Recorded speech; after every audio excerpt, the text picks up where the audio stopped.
He gripped the wedding ring I returned, his face ashen, almost bloodless. "Chloe, you've been by my side for 12 years. You've always loved me so much. Why couldn't you just wait a little longer?" I stared, my face blank, at this usually dazzling man, instantly deleting those 12 years of devoted affection. "I don't want to wait for you even for a second longer, Leo Hamilton." On my birthday, at 10 o'clock at night, I received a message from Leo. He told me to pick him up at the Lighthouse restaurant immediately and said he had a surprise for me. Leo Hamilton was my senior in college, my boss, and the man I loved to the core of my being. In that instant, my heart went into a frenzy. Could it be that after all these years of waiting, the clouds were finally about to part, revealing the moon? I quickly grabbed a bottle of hangover remedy and drove to the Lighthouse restaurant. As soon as I got out of the car, I saw Leo emerge from the lobby arm in arm with a beautifully made-up woman. The woman leaned on his shoulder, seemingly a little tipsy. He wrapped his arm around her waist and reached out a hand to smooth the stray hairs on her forehead. A look of adoring affection was written all over his face. It wasn't until they got closer that I realized I had crushed the hangover remedy bottle in my hand. Once in the car, Leo's gaze finally left the girl and he said to me, "Chloe, drive. Let's take Serafina home first." I pressed my lips together tightly, pretending to be casual. "You never drive other women home. What's with the exception today?" Leo smirked. "She's my girlfriend now. Doesn't count as other women." The word girlfriend was like 3 ice picks, piercing through the top of my head and plunging into the soles of my feet. I had followed Leo for 12 years. From college until 8 years after he graduated and started his own business, I had remained silently by his side. I loved him, so much that I could only fall asleep by thinking about him. But he was a workaholic, working day and night during the startup phase, with no time for romance.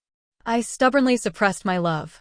Later, when his career skyrocketed and he became a new star in the business world, attracting the attention of various outstanding women, I didn't dare confess my ordinary love.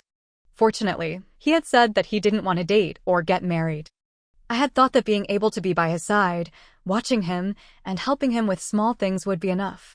After dropping the girl off at her apartment, Leo returned and suddenly said to me, "Chloe, I've decided to date." "Oh, congratulations, Mr. Hamilton." I forced a smile, but my tongue betrayed me and my voice cracked with a sob. He glanced at me, his expression unreadable. "When we're alone, what's with it, Mr. Hamilton?" He lit a cigarette and sat in the passenger seat. The moonlight shone on his handsome profile, making him look incredibly attractive. "You're excited for me, right? I never thought I'd find true love so quickly. Serafina is a good girl. I fell in love on our first date." Leo said a lot, and every word, spoken in his beautiful voice, was like a tiny knife, slowly torturing my heart. I turned my face away and hurriedly started the car. "It's late. Time to go back." He said nothing more, seemingly watching me, taking drag after drag on his cigarette. But I drove the car as fast as I could, afraid that if I waited another second, I would completely break down in front of him. I desperately screamed in my heart, "Chloe, you can't cry. At least not in front of him. 12 years of such humble love. Even if my heart is dead, I should at least reserve a bit of final dignity for myself." I dropped Leo off at his place. As he was leaving, he called out my name.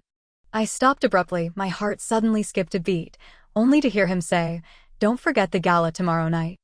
I didn't know what else to be disappointed about. I whispered, "Serafina is probably going to be your date at the gala, right?" "I won't go." Serafina's father was a prominent figure in the business world, so she was the perfect choice for Leo's date. Leo laughed. "Tomorrow is a business gala. You're my assistant. Of course, you need to be there." I blankly returned to my own apartment downstairs. Yes, starting 5 years ago, Leo and I had been living in the same high-end apartment building, 1 floor apart. 5 years ago, I couldn't afford such a luxury apartment, but when I was kicked out by my landlord and had nowhere to go, Leo appeared and took me in. And that year, my bonus was the right to live in that apartment. 5 years ago, the company didn't have as many assets, but he was willing to spend that kind of money on me. I still remember the helplessness and despair I felt carrying those big bags in the cold wind, and the words he said when he gave me the keys at the year-end party. "Chloe, you've suffered a lot with me. I won't let you down." So gentle and elegant, so sweet. Yes, before then, Leo had never let me down. But his kindness was like a trap, devouring all my space to breathe. Until now, my life and work were tightly bound to him. Every night I couldn't sleep because of Leo. I would pour myself a glass of wine because that was the only way I could barely drift off. The liquor slid down my throat, still so bitter. The brief comfort was like drinking poison to quench thirst. I couldn't keep going on like this. After finishing this glass of wine, after tonight, I would gradually dig this man out of my heart. After 8 years of high-intensity work, I was used to it. No matter how splitting my headache was, my body clock would wake me up on time. I got dressed and went to the company. There was some work I needed to report to Leo. When I knocked on the door and went in, I happened to hear him say tenderly into the phone, "Okay, I'll call you back when I'm done, my dear." My footsteps faltered, and then I pretended to be nonchalant and reported on the work. As I was leaving, Leo gifted me an expensive dress, exactly my size and in my favorite color. I smiled, took a step back, and refused. Leo was a little surprised, but the surprise was quickly masked perfectly. "What, you don't like it? I thought you liked purple." "No need, Mr. Hamilton. I've already prepared my own dress for the gala." I turned to leave, but heard Leo speak. His voice was deep and elegant, with a hint of a sigh. "Chloe, you never used to refuse me." The old me wouldn't have refused him, but that was the old me. "It's getting late.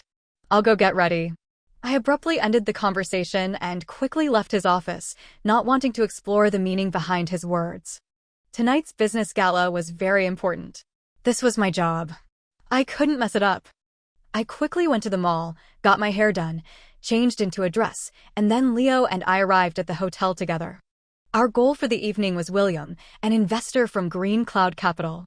He was young and promising, a senior executive who had returned from England.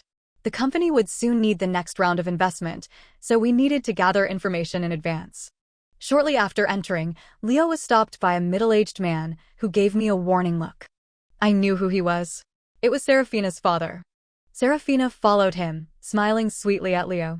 Leo told me to take care of Serafina and not let her drink too much, then left with her father. I lowered my eyes and gave a self-deprecating smile. My heartfelt devotion to Leo was obvious to outsiders. But what about him? Connections were useful, and soon he would probably be introduced to William by Mr. Peterson. People came to toast Serafina, and I gritted my teeth and blocked them all. Afterward, Serafina found her friends and left me on the side. I was dizzy and uncomfortable, so I had to go to the buffet area to grab something to eat. But what I didn't expect was that at a business reception crowded with celebrities, a great opportunity for networking and striking deals, I wasn't the only one grabbing food at the buffet area. Next to me, a man in an impeccably tailored white suit was also eating cake with a plate in his hand. He was tall, handsome, and overly elegant in his casual gestures. He radiated an aura that would make him the center of attention at the entire gala if he wasn't stuck in this corner. Looking at the same cake on our plates, we stared at each other. He paused, then smiled. "You have cream on your face." I quickly went to wipe it off, but he stopped me. He took out a checkered handkerchief and placed it in my hand. "Don't rub too hard. You'll ruin your makeup." At that moment, Leo's surprised voice came from beside us. "Chloe, what are you doing?" Then Mr. Peterson spoke up, "Mr. William, so here you are." I looked up and saw his smiling eyes. So he was William, and for some reason, he looked oddly familiar. Leo spoke with warmth and grace, and William replied with a somewhat indifferent air. They seemed to be having a pleasant conversation. I clutched his checkered handkerchief in my hand, but I couldn't remember where I had seen him before. After the conversation, others approached William. Leo came over to me. I handed him water, which he took and drank, finally appearing relieved. It was fairly successful. There is the potential for further investment discussions. I hummed an acknowledgement and walked outside with him, looking at the night sky, only feeling desolate. Serafina walked up quickly and snuggled against Leo's arm. "I snuck out to see you while my father wasn't watching." Leo lowered his head and put his arm around her, tucking her hair behind her ear, with such gentle movements. Looking at this beautiful couple, I felt as though I was submerged in freezing cold seawater. Serafina looked up and spoke softly to him, and Leo nodded and left with her. After they left, my strength seemed to be drained away. I couldn't help but bend over, and without realizing it, my face was wet with tears. Remembering the handkerchief in my hand, I wiped away my tears. After a moment of deliberation, I didn't throw it away, but kept it. These days, not many people use handkerchiefs anymore. He must be a true gentleman who had returned from England. However, I hadn't walked far before I saw the handkerchief's owner. William leaned against a car, tall, handsome, and extremely eye-catching. Passers-by would turn their heads to look at him. He opened the car door and gave me an inviting gesture. "I'll take you home." I didn't move. He smiled. Such a beautiful girl shouldn't be walking home alone at night. I vaguely felt like I had seen him somewhere before. When I came to my senses, I was already in William's car. Once the car started, I felt a wave of guilt. What was I thinking, saying unsafe? William was a stranger too. I stole glances at him, contemplating the relationship between facial features and personality, as well as the potential dangers of jumping out of a moving car. But William seemed to be able to read my mind. He glanced at me with a knowing smile, then tapped the steering wheel with his slender fingers. "Don't worry. My policy with women is always consensual." My face flushed red, and I turned my head away angrily. What an English gentleman. He was a playboy. William dropped me off downstairs and left. Finally, after returning home, I received a call from my mom, which was all the same as usual. She wanted me to go on a blind date. "I've already sent you the address. Forget about the others. This time it's Aunt Jang's son. You have to go." Because of Leo, I always dragged my feet and refused to go to the dates my mom set up, which always ended in a fight. This time, I looked at the address on my phone and finally decided to go, just to make her happy. Leo called as well. I knew he still wanted to win me back or perhaps make some explanations, but I didn't care anymore. I didn't answer, letting the ringtone go on until it stopped abruptly. I stared at the screen go dark. It felt like I had been dreaming for the past 12 years. The dream had ended and it was time to wake up. When I went to the blind date, I put my hair up in a ponytail, wore black-rimmed glasses, and casually put on a t-shirt and some casual pants. However, I got an instant headache when I saw the guy smiling brightly at the table. He waved, and instantly, the many eyes that had been on him were now on me. I quickly went over and, suppressing my voice, asked, "What are you doing here?" I was supposed to meet Guy. Guy, what was it? I took out my phone to look it up. William leisurely put down his coffee cup and reached out his hand to me. "Allow me to reintroduce myself. My name is Guy Seeger. William is my English name, Aunt Jang's son." I instantly froze. But what happened after that was even more embarrassing. He looked me up and down, and I had a bad feeling. Sure enough, the next second, he said with a faint smile, "Your outfit today is rather unique." I was so embarrassed I could build a castle with my toes. Compared to my awkwardness and embarrassment, Guy was composed and at ease. He introduced his situation and then stared at me as he asked, "Don't you remember me at all?" "What?" I asked instinctively. "When I went abroad in junior high, I left you a letter asking you to wait for me. You broke your promise." I stared at him blankly. "What letter? I didn't receive it." "Wait, were you tiny, Guy?" Guy's expression changed slightly. He tapped the table with his finger with a meaningful look. "I used to be short, but now, from top to bottom, everything is very large." Seeing his temper starting to flare, I couldn't help but laugh. My mom only recently reconnected with Aunt Jang. A hint of helplessness flashed across his face. "I knew there was no way you wouldn't contact me if you had received the letter, because I had my new address on there. I also changed my name." I looked at him. Little by little, the memories of my childhood came back to me. I was the leader of the neighborhood, and he always followed me. I had saved him more than once when he was being bullied. Guy winked at me. "You were always protecting me when we were kids. How about I protect you now?" I paused for a moment. "Are you paying me back?" Guy looked at me with a straight face. "Not paying you back.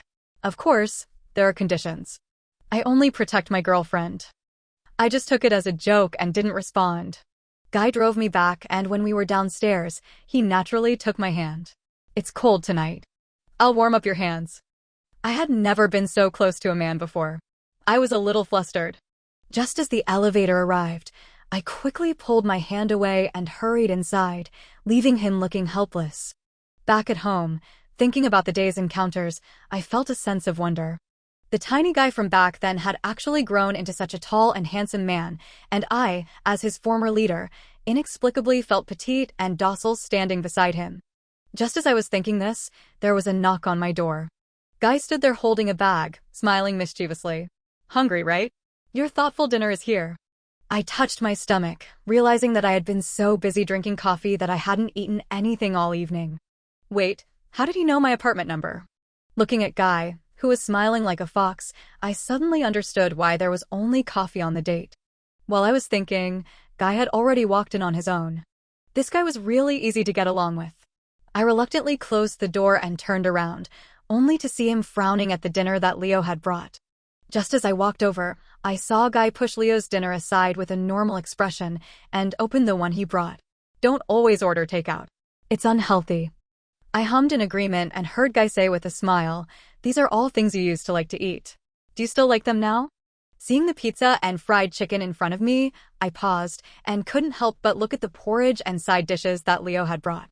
Leo had a light diet, hated junk food, and I had always accommodated him, eating the same way for so many years that he finally thought I also loved porridge and side dishes.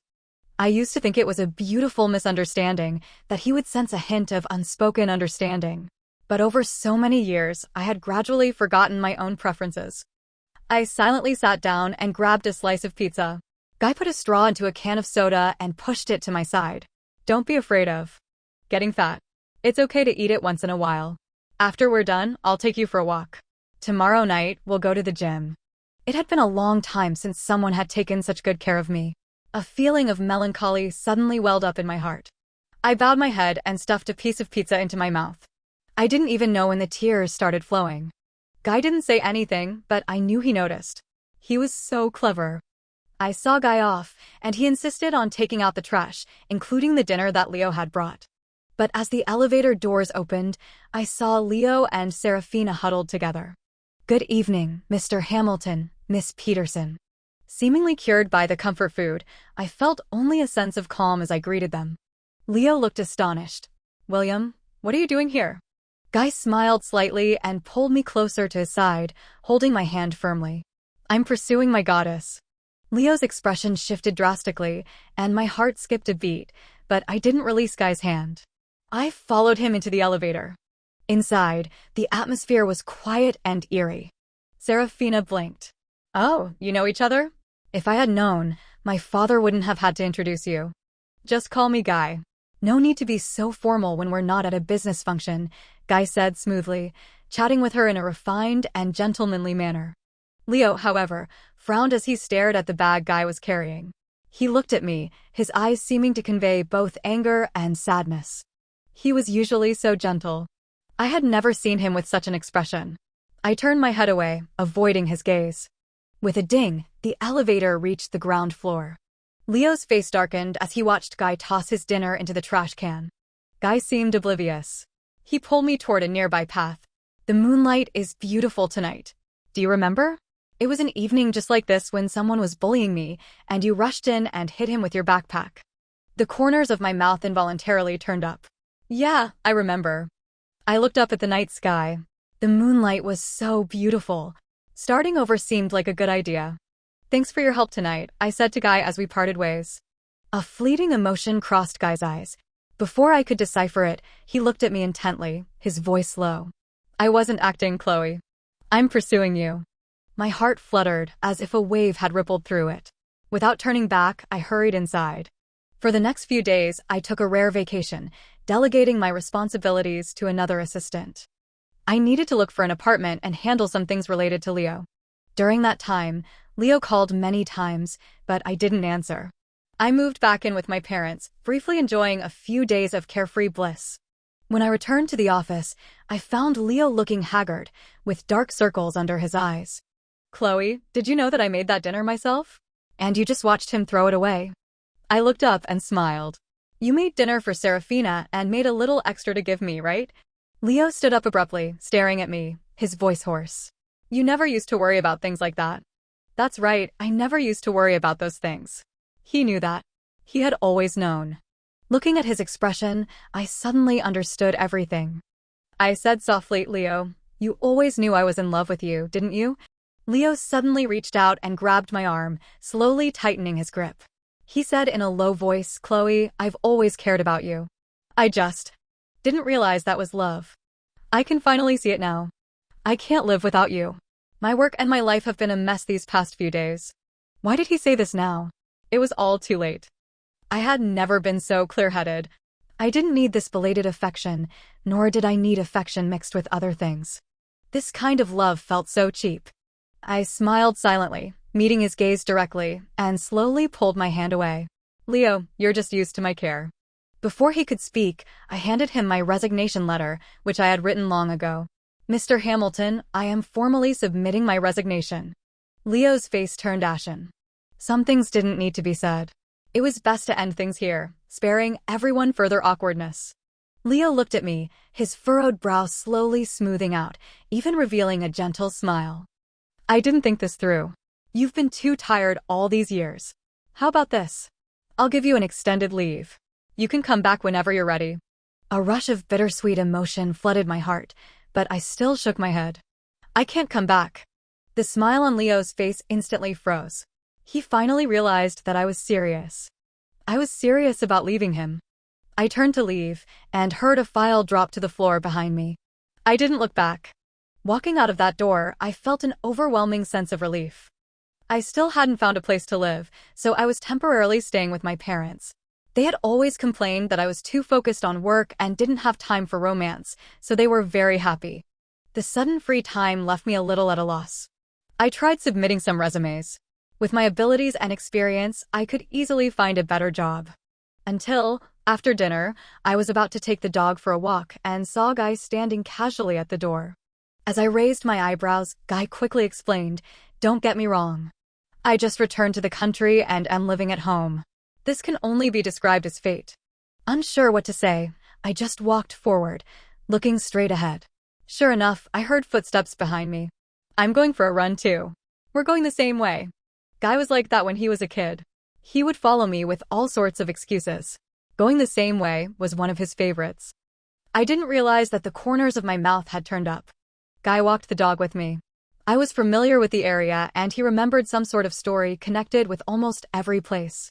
I was surprised he remembered his childhood so well. "My childhood memories are all about you," Guy mumbled. I didn't hear him clearly and casually asked what. He said it was nothing, then took my hand. "Are you cold? I'll warm you up." "Guy, I'd like to remind you that it's summer," I said, speechless. "The temperature difference between day and night is big." "I'm cold, so warm me up," Guy said shamelessly. This guy had two faces. He was so calm and collected when he was with Leo and Serafina. The heat radiating from his palm was an unfamiliar intimacy, and now that Leo wasn't around, there was no need to put on a show. I tried to pull my hand away, but couldn't. Helpless, I said, "Guy, you're a senior executive with an international degree. Don't you care about your reputation? Compared to my girlfriend, what does reputation matter?" I had always been sharp on the negotiating table, but for some reason, his words left me speechless. And so, Guy walked me back to my doorstep, just as my mom came out to take out the trash. My mom's eyes lit up when she saw Guy. Before I could explain, Guy said, "Auntie," without hesitation. They started chatting happily, leaving me on the side. I sighed and was about to go inside, when I heard my mom say to Guy, sounding worried, "Little Chloe is looking for a place to live. Can you help her keep an eye out?" I looked up. Guy smiled at me, but said to my mom, "No problem. Little Chloe's affairs are my affairs. Don't worry." I don't know why, but when I looked at his smile, I suddenly thought of a fox again. Too cunning. He was going straight for my mom, and she was definitely going to side with him. The job was quickly settled. It was a bit far from home. I told my mom, and Guy found out quickly as well. He sent me a message. "My apartment has just been renovated, and it happens to be near your company. Why don't you stay there for now?" Hadn't Guy just returned to the country? How did he already have an apartment that had just been renovated? I hesitated and was about to refuse when I saw the next message he sent. "Don't think too much about it. You still have to pay rent." The start date for the new job was tight, and the company was constantly urging me. After thinking about it, I agreed. The apartment was quite large and decorated in a stylish, minimalist style. I fell in love with it at first sight. My mom happily sent me off. Guy came specifically to help me move, but he still hadn't left by the evening. Facing my questions, Guy simply went into another room and changed into his pajamas. He leaned against the doorway and smiled mischievously at me. "I forgot to tell you, I live here too." So that's what he was planning. My face flushed red with anger. I grabbed a nearby pillow and threw it at him, but because I used too much force, I lost my balance and started to fall. I thought I was about to make a painful acquaintance with the floor, but in the next second, I landed in a warm embrace. Guy's body heat radiated through his thin pajamas. I knew my face was getting even redder, this time not from anger. Clutching his collar, I was at a loss and didn't notice that I had pulled open his collar, revealing a glimpse of his toned chest. His voice, full of amusement, rang out above my head. I could feel his chest vibrating. I understand wanting to come into my arms, but to also start getting handsy? You're such a lying little rascal. My panic vanished instantly, and I glared at him, covering my hair, unable to take it anymore. Guy Seeger. Yeah, he replied, smiling as he ruffled my hair with unprecedented tenderness. I'm here. I'll always be here. My heart fluttered. I looked up at Guy, looking directly into his eyes, and saw my own reflection in them. I'll cherish you and spoil you. You don't have to do anything. Just be yourself. Chloe, will you be my girlfriend? I told Guy I would think about it and quickly retreated to the bedroom. Closing the door, I patted my flushed cheeks. My heart was still pounding. I couldn't think about him anymore. I had an important day at work tomorrow. I simply washed my face to cool down, then turned off the lights and went to bed. But I tossed and turned for a long time, unable to fall asleep. When I arrived at the office with dark circles under my eyes, I never expected to run into Leo. He was there to discuss a project. Standing near the meeting room door, he pressed his lips tightly together, his eyes fixed on me, seeming to convey some indecipherable emotion. As an undercurrent rippled through the air, my colleagues noticed something was wrong and kept looking back and forth between us. I couldn't let this continue. I sighed and walked straight out to the hallway. Leo followed me. Chloe, you don't answer my calls and you moved out without a word. Are you so eager to cut ties with me? I turned around, looking at his suddenly reddened eyes, sighed, and said softly, I've resigned. It's not appropriate for me to live there. There's nothing inappropriate. Leo suddenly grabbed my arm, his voice low and strained. Chloe, I'm completely lost without you. His voice was almost seductive. Come back. Come back to me. I can give you anything you want. You can give me anything I want? I repeated, shaking my head and laughing. If it had been the old Chloe, hearing those words would have made her so happy. This was the clearing of the clouds I had been waiting for, but it had come too late. You still don't believe me, do you? Leo took a box out of his pocket and placed it in my hand. His eyes were as deep as ink. This is my sincerity. I shuddered, looking at the box in my hand in disbelief. Leo's secretary appeared, and urged by the secretary, Leo had no choice but to go into the meeting. Before he left, he whispered, Chloe, think about it. Don't reject me again, okay? I had never seen him so humble, almost pleading. Someone as proud as Leo had never been like this, not even during his most difficult moments in business. Until his figure disappeared around the corner, I closed my eyes and slowly opened the box in my hand. Inside lay a ring. It was Leo's engagement ring, the one I had chosen for him. I could still remember the excitement I felt when I chose the ring, because the ring was such a strong sign of commitment. But then Serafina appeared, shattering my dreams completely. I never expected that somehow this ring would return to my hand. It was raining heavily when I got off work. Many people were crowded in front of the company waiting for taxis. I absent-mindedly walked outside and saw a car parked in front of the building. Guy opened the car window and waved at me, drawing more eyes to us. I quickly walked over. Guy, what are you doing now? Guy quickly opened the passenger door for me. It's raining. I'm here to pick up my girlfriend. Isn't that normal? I haven't agreed yet. I protested, but Guy had already closed the car door. He got into the driver's seat and leaned over to help me buckle my seatbelt. Once you're in my car, you can't get out.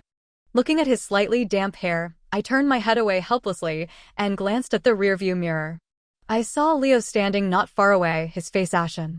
He stood in the rain, and the heavy rain quickly soaked him through, but he didn't seem to notice, clenching his fists tightly, seemingly suppressing both sadness and despair. The car sped away. I watched Leo's figure grow smaller and fade into the rain. Perhaps this was our destined ending. I looked away, worrying about the ring in my bag. I needed to return it as soon as possible. Unfortunately, as soon as I entered the apartment, my bag fell to the floor, and the ring box rolled out, landing right at Guy's feet. He bent down and picked it up. The ring was beautiful, but his silence made me feel a wave of panic for no reason. This isn't mine. I didn't accept it. Guy suddenly looked up, staring at me, then reached out and braced himself against the wall, trapping me with his arm. His warm breath washed over me. Looking at his face drawing closer, my breath caught in my throat. I couldn't bear his intense gaze any longer and closed my eyes. Warmth brushed against my lips.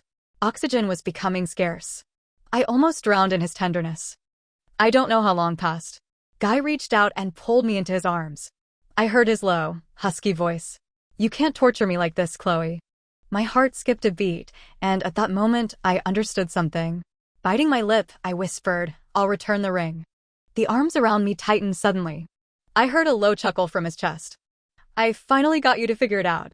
He led me to the dining table, which had already been set up with romantic candlelight. Guy pulled out a chair for me. "Just wait a moment. Dinner will be ready soon." I smiled, watching him busily working in the kitchen. My heart, which had been empty for so long, seemed to be filling up. Later, under Guy's expectant gaze, I endured the pain and ate the burnt steak he had prepared. As compensation, he brought out the video game console he had prepared long ago and played games with me for hours. This was an experience I had never had before. I didn't have to carefully accommodate someone else's preferences, and I didn't have to deliberately create coincidences. After getting together with Guy, I spent the happiest time of my adult life. He understood me completely. He made up for the time that had been lost, little by little. To avoid running into Leo again, I took time out of my day to return the ring via courier. That ring should be on the hand of the right person. Guy received an invitation to a private cocktail party. I didn't want to go, but he was afraid I would misunderstand and insisted that I go. As soon as I arrived, I found my way to the buffet area, watching the well-dressed people around me schmoozing and tasting the tiny cakes. Guy was so dazzling. Women kept coming up to chat with him. Every time that happened, he would flash the ring on his finger, and the women would retreat. I couldn't help but smile, touching the same spot on my own hand. There was a ring there too. Guy had said it wasn't a big deal, but he had secretly bought matching rings. One for each of us. After watching the scene for a while, I picked up 2 glasses of wine and went over to him. "Handsome, may I offer you a drink?" Guy visibly relaxed when he saw it was me. He took the wine. "Honey, I was about to come looking for you." I said softly, "There's a small cake over there that tastes amazing." We exchanged knowing smiles and were about to head over there when a figure blocked my path. I looked up and saw Leo. He looked as though he had been ill. He looked tired, and his eyes held an indescribable pain. He was nothing like the man I had known. "Chloe, can I talk to you?" I went with him to the garden. Guy stayed at the entrance, where he could see me. He gripped the wedding ring I had returned, his face deathly pale. "Chloe, you were by my side for 12 years. You loved me so much. Why couldn't you wait for me a little longer?" I stared, my face expressionless, at this usually dazzling man, deleting all those 12 years of devoted affection. "I don't want to wait for you for even a second, Leo Hamilton. I've fallen in love with someone else." His hand suddenly loosened, and the ring slipped, falling to the ground and getting covered in dirt.